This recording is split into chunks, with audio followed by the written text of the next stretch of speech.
Si Roque siguro iniisip nito, ano ba 'tong pinasok ko ito? Ano ba itong pinasok ko sa Ano? ayan, wait lang! Ay! Sakto naman yung pag-post ko dito kay Roque. Hindi ko ho sinadya yan, mga kababayan. Pinost ko kasi magsasalita na, gusto ko muna explain kung saan itong video na ito. Siguro ito yung mautog nila. Sakto naman yung pagkaka-post ko sa bibig ni Sir Harry Roque. Hindi ko naman, Spokes! Hindi ko naman pumapatakbo kasi magsasalita kayo kapag napatakbo ko ho. Pagka pinlay ko ho agad. Sandali lang ho. I-atras ko na lang po, Sir Harry. Ito po, habang nag-i-speech si Roque, mga kababayan, siguro ang tumatakbo sa isip nito Diyos ko naman, wala na. Parang kumunoy na kami dito, hindi na kami makaahon. Ano ba yung kinasangkutan ko dito? Sige, pag ganyan ho ang tumatakbo sa isipan nyo, siguro pag iniisip mo si dating Pangulong Duterte, nabubisit ka na din siguro ho, mga kababayan. Pero, dahil nga wala, lubog na sa kumunoy at hindi na makabaklas, ituloy na lang natin ito. Mga bossing, yan ho ang ipe-play ko, ha?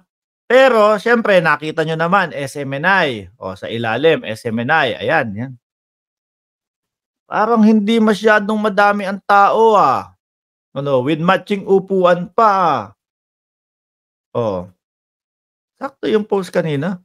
Wala na. Hindi na natin maibalik, eto po yung ipe-play natin, mga kababayan, ha? Pero, i-hide ko na lang habang nagsasalita si Roque at pakinggan yung maigi.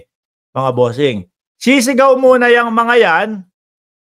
Sisigaw muna yung mga nasa harap. Hindi ko alam kung ano yung isisigaw Defense, defense, parang ganun pakinggan na lang ho natin. Kung hustisya o pustiso o kung ano, bahala na kayong makinig, mga kababayan. Tago na lang natin, pero mapapakinggan nyo yung ni Harry Roque. Ano yung sinasabi ng mga tao? Ano ang sabi niya? Ayan. Sasalbahin daw niyang ekonomiya at isusulong ang pag-unlad ng bansa. Kayo lang naman ang hindi nakakarinig nun at hindi nakakaalam nun. Di ba? Panay kasi kayo mautog. Dito, pati ho yung dating kalaban. Pati ho yung dating kakasaran natin sa social media. Mga kakamping. Nakikita ang ginagawang trabaho ng ating Pangulo. Kayo lang, puro kayo mautog dyan. Di ba? Yun nga. Hinebra! Hinebra! Yun yung nasa isip ko kanina Isa pang nasa isip ko, pustiso! Pustiso! Lagi nilang sinasabi yan, Sabi ko sa inyo, walang pinagkaiba ho ito, mga kababayan. Noong 7 days rally ni Kibuloy. Parehas na parehas lang ho, lahat. Kaya dapat ang ginagawa ninyo dito, pine-play nyo na lang ng paulit-ulit yan. Do sa SMNI. Pakinig ho ulit Tutuloy-tuloy ko to. Walang stop.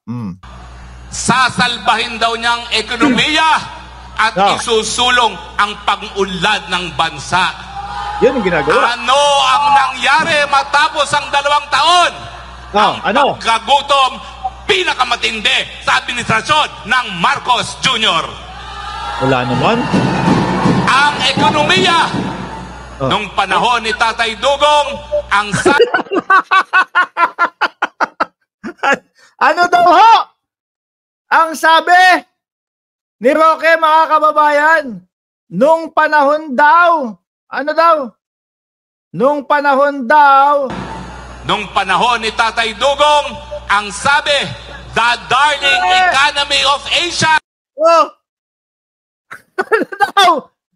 Sabi ko sa inyo, mga kababayan siguro itong si Roque, stress na sa mga nangyayari. At deep inside, sa puso at sa isipan, dugong na siguro ang tawag kay dating Pangulong Duterte. Diyos ko po. Hindi ko na naman sinasadya yan, ha, yung pagkaka-post ko, ha? Baka kung ano na naman ang sabihin nyo. Pinost ko lang kasi napakinggan natin yung isinigaw ni Roque. Sabi daw po, nung panahon ni Tatay Dugong,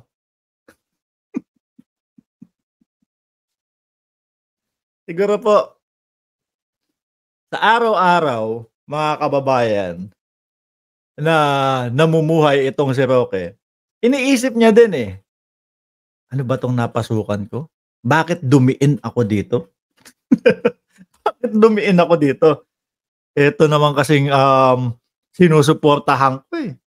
Walang wenta naman eh. Siguro sa isip-isip niya, dugong tong tao na to.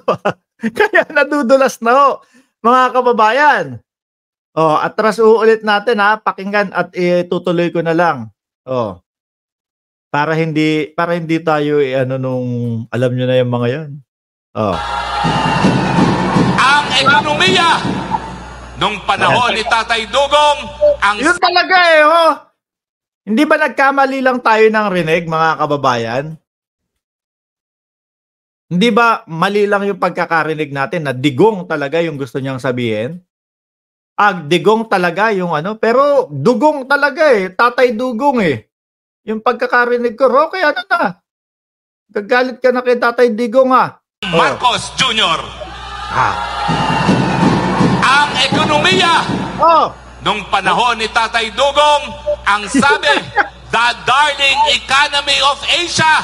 Ngayon, ano ang bansag sa ating ekonomiya? The worst underperforming economy in Asia. Baka wala namang ganun. Baka gawa-gawa mo lang yan. Okay. Eto po, si Eric, tapos si Badoy, sila ho dyan sa SMNI. Mahilig kong maggawa-gawa ng mga kwento. Naalala niyo po ba yung sa ano? Kung di ako nagkakamali, yung sa Bulacan? Sinabi nuho nila na meron daw 300 kataong meron daw 300 kataong inarmasan yung gobyerno, yung administrasyon para paluin daw po yung mga vlogger. Wala naman pong mga naipakita. Ayan na naman, bakit ganyan na naman yung pagkaka-post nito? Laging kapag pinopost natin ganyan, nakabuka yung bibig. Pasensya na po, attorney. Kailangan ko po kasing i-post. Ano? Kailangan ko i-post para po ipaliwanag dito sa mga viewers natin. Anyway, mga kababayan, ano masasabi nyo dyan? Siguro iniisip araw-araw ni Roque na bumaklas na. Kaya lang, wala na. Pandiinan na eh. Hulog na eh. Nasa kumunoy na eh. Kaya, deep inside sa kanya, galit na din siguro ito, mga kababayan. Tapos, nadulas na kumbaga, habang nagsasalita siguro sa kanyang isip ito, no? Talagang ito si Dugong, wala na. Pati kami, nadamay na dito. Ay, nako Lord.